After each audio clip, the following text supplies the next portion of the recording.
AI hack that no one talks about. So there are so many AI models right now like ChatGPT, Gemini, Perplexity, but the problem is every tool is good at certain things. Well, what if I told you the best way to take advantage of these tools is to stack them on top of each other to create better answers? Well, there is an AI search engine called you.com that allows you to access all these AI models in the same place and allows you to switch between different models in the same chat. Let's say, for example, we want to create a lesson plan for a 5-year-old about solar systems. You can do the initial research in research mode, where it's going to search the internet for multiple sources and gather everything together in a report, even including pictures. You can also plug in YouTube videos. Now, I tried this in Gemini, but it gave me a whole blob of text, but you was able to summarize it in a really nice way with headings and bullet points, which made it a lot easier to scan without me having to ask for it to do it. Now they've launched this new feature called Custom Assistants, where you can create custom instructions using different AI models. So I chose GPT-4o to make my AI tutor, who is going to create lesson plans for kindergartners, because ChatGPT is much better at structuring content. So once you've created your custom assistant,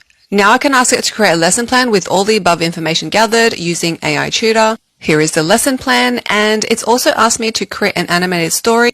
But I find Claude is much better at creating stories than ChatGPT, so now I've created another custom assistant tailored toward teaching concepts in a really fun and interesting way. So now I've copied what ChatGPT told me to do and used Story AI to generate